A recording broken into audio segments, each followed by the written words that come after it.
So, you've been diagnosed with anemia or you fear you might have it. How did you get here? What led to this point? Simply speaking, anemia is a shortage of red blood cells, the tiny discs responsible for ferrying oxygen around your body. It's most frequently caused by blood loss, which leads to a lack of iron necessary for the creation of those cells. The condition is a common one. It's estimated that more than 3 million Americans are anemic. And while most cases are not usually emergencies, around 146,000 people each year develop anemia severe enough to require hospitalization. There are many other causes of anemia, and anyone can develop the disorder, it doesn't discriminate. However, some people are likelier to get it than others, depending on a number of factors. As you grow older, your odds of anemia increase. Those over 65 are particularly at risk. This is largely due to chronic illnesses and iron deficiency, which happen more often later in life. On the other end of the spectrum, children under age 3 are also at a higher risk.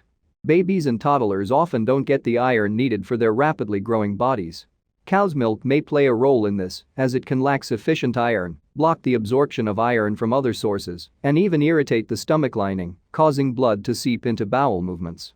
Because of this and other risks, cow's milk isn't recommended until your baby is 1 year old. Between puberty and menopause, women are more likely to have anemia, too. Menstruation, fibroids, and pregnancy all contribute to the increased chances. Hispanic and African American women are about twice as susceptible as Caucasians. Pregnancy: when you're carrying a child, new and different demands are placed on your body, which can lead to anemia. For one thing, you simply need more key nutrients, especially iron and folate, when you're making red blood cells for two people. Pregnant women frequently can't keep up. Pregnant women can also have dilutional anemia, as their bodies produce more fluid, diluting red blood cells. Morning sickness and being pregnant with multiples may contribute to the disorder as well. Chronic illness: some long-term diseases affect your body's ability to produce red blood cells, while others make it harder to take in nutrients through your small intestine, which can deplete iron. These conditions include cancer, thyroid disease, kidney disease, liver disease, including hepatitis B and HIV and AIDS, diabetes, autoimmune diseases like lupus and rheumatoid arthritis, Crohn's disease, and other intestinal disorders. Sometimes, it's the treatment for your chronic condition that triggers the anemia.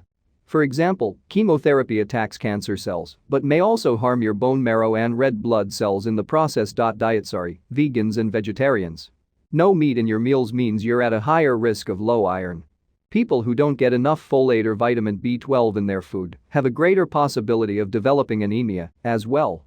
You can avoid these traps with careful meal planning, fortified foods, and supplements if necessary. Other risk factors for anemia: additional conditions, things or activities that raise your odds include injuries.